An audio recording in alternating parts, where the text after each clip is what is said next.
ఆ నియోజకవర్గ ఎమ్మెల్యే ఎవరో తెలుసా? రాష్ట్ర రాజకీయాలను శాసించిన వ్యక్తి ఆయన. అంతేకాదు, నియోజకవర్గ ఎమ్మెల్యేగా 70,000 మెజారిటీని కూడా సాధించారు. ఒక పార్టీకి అధ్యక్షుడు కూడా. అయితే ఆయన నియోజకవర్గంలో జరిగే ఓ ఎన్నిక ఆయనకు తలనొప్పి తీసుకురాగా, ఆయన పార్టీకి మద్దతు తెలిపిన పార్టీ మధ్య చిచ్చు రాజేస్తోందన్న అంశం రాజకీయ దుమారం లేపుతోంది. ఇందులో ఎంత వాస్తవం ఉందో లేదో కానీ ఇప్పుడే ఇది హాట్ టాపిక్గా మారింది. ఇంతకు ఆ నియోజకవర్గం ఏమిటో తెలుసా? అదేనండి, జనసేన అధ్యక్షుడు పవన్ కళ్యాణ్ పోటీ చేసి విజయాన్ని అందుకున్న పిఠాపురం. ఏపీ ఎన్నికల సమరంలో టీడీపీ, జనసేన, బీజేపీ కలిసి కూటమిగా ఏర్పడి ఘన విజయాన్ని అందుకున్నాయి. ఈ ఎన్నికలలో ఆయా పార్టీలు 11 స్థానాలు మినహా మిగిలిన స్థానాలలో విజయాన్ని అందుకున్నాయి. అందులో పిఠాపురం నుండి పోటీ చేసిన పవన్ కళ్యాణ్ గెలుపుపై ఉత్కంఠ నెలకొన్న పరిస్థితులలో సుమారు 70,000 మెజారిటీతో పవన్ ఘన విజయాన్ని సాధించారు. కాగా పవన్ విజయంలో స్థానిక టీడీపీ నేతల పాత్ర కూడా కీలకంగా వ్యవహరించింది. అందుకే ఇక్కడ భారీ మెజారిటీ పవన్కు సాధ్యమైందని చెప్పవచ్చు. అందుకే పవన్ కూడా స్థానిక టీడీపీ ఇన్ఛార్జు వర్మకు అత్యంత ప్రాధాన్యత ఇచ్చేవారు. పిఠాపురం పర్యటన సమయంలో పవన్ మాట్లాడుతూ టీడీపీ ఇన్ఛార్జు వర్మకు తాను ఎప్పటికీ రుణపడి ఉంటానని, తన గెలుపు వెనుక వర్మతో పాటు స్థానిక టీడీపీ కార్యకర్తల కృషి ఉందన్నారు. అయితే ఇప్పుడు ఈ నియోజకవర్గంలో పరిస్థితి మాత్రం కొంత భిన్నంగా ఉందన్న చర్చలు ఊపందుకున్నాయి. ఇక్కడ జరిగే ఓ ఎన్నిక ఈ రెండు పార్టీల మధ్య దూరం తీసుకువచ్చిందట.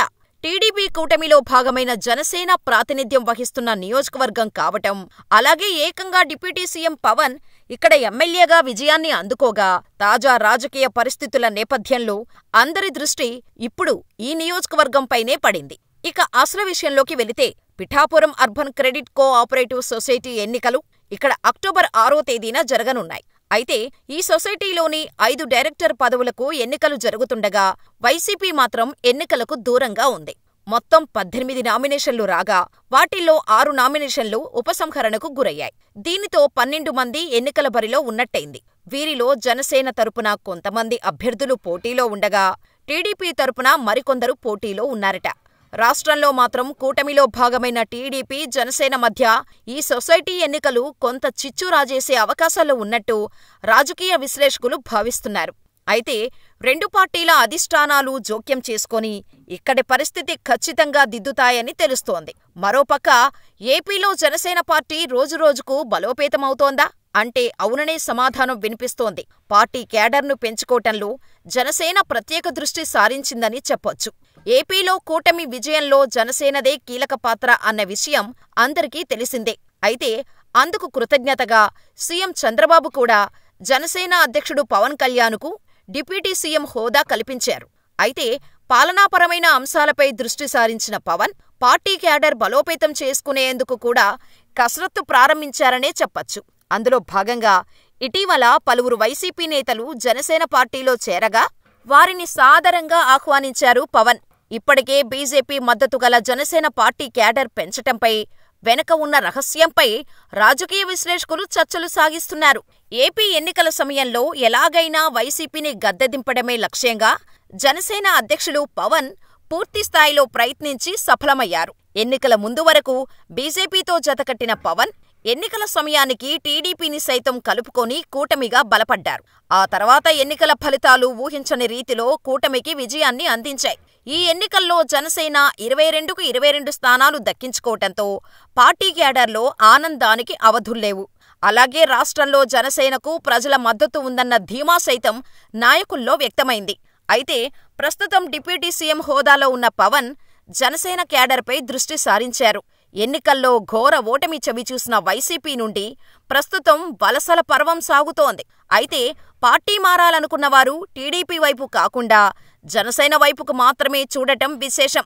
టీడీపీ క్యాడర్ నుండి వ్యతిరేక పవనాలు వీస్తున్న క్రమంలో వైసీపీ నేతలను టీడీపీ అధిష్టానం పార్టీలోకి తీసుకునేందుకు విముఖత చూపిస్తోంది. కానీ జనసేన మాత్రం ఇవేమీ పట్టించుకోకుండా వైసీపీ నేతలకు పార్టీ కండువాలు కప్పి సాదర స్వాగతం పలుకుతోంది. ఇలా చేరికలతో జనసేన బలోపేతం అవుతుండగా క్షేత్రస్థాయిలో జనసేన, టీడీపీ చోటా నాయకుల మధ్య అక్కడక్కడా కొంత విభేదాలు బయటపడుతున్నాయి. దీనికి ఉదాహరణే ఒంగోలు మాజీ ఎమ్మెల్యే బాలినేని చేరిక. అక్కడ స్థానికంగా టీడీపీ నేతలు వ్యతిరేకిస్తున్నా జనసేనలో చేరారు బాలినేని. ఆయన చేరికతో ప్రకాశం జిల్లాలో కొంత టీడీపీ, జనసేన నేతల మధ్య విభేదాలు బయటపడ్డాయి. ఇలా క్షేత్రస్థాయిలో జనసేన చేరికల ఎఫెక్ట్ కనిపిస్తోంది. జనసేన బలోపేతం కావటం పవన్ లక్ష్యం కాగా, దీని వెనుక వేరే కారణాలు ఉన్నాయా అనేది విశ్లేషకుల అంచనా. ఇప్పటికే బీజేపీతో దోస్తీ గల పవన్ క్యాడర్ను పెంచుకుంటే బీజేపీకి కూడా రాష్ట్రంలో బలం చేకూరుతుంది. అలాగే హిందుత్వవాదాన్ని ఇటీవల పవన్ ఎక్కువగా వినిపిస్తున్నారు. అంటే బీజేపీ నుండి వచ్చిన ఆదేశాలతోనే పవన్ పార్టీ బలోపేతంపై దృష్టి సారించి హిందుత్వవాదాన్ని ఎక్కువగా ప్రజల్లోకి తీసుకెళ్తున్నారన్న ప్రచారం సాగుతోంది. ఇలా జనసేన బలోపేతం కావటం టీడీపీ కొంత మైనస్ అనుకున్నా, నెంబర్ 2 ప్లేస్లో ఉన్న పవన్ వచ్చే ఎన్నికల సమయానికి నెంబర్ 1 అయ్యేలా పావులు కదుపుతున్నారా అనే చర్చలు జోరందుకున్నాయి. ఏది ఏమైనా బీజేపీతో సూపర్ దోస్తీ గల పవన్ మున్ముందు ఏ అంచనాలతో పార్టీని బలోపేతం చేసుకుంటున్నారో కానీ టీడీపీకి మాత్రం క్షేత్రస్థాయిలో కొత్త తలనొప్పులు తెస్తుందన్న అభిప్రాయం టీడీపీ నేతల గుండా వినిపిస్తోంది.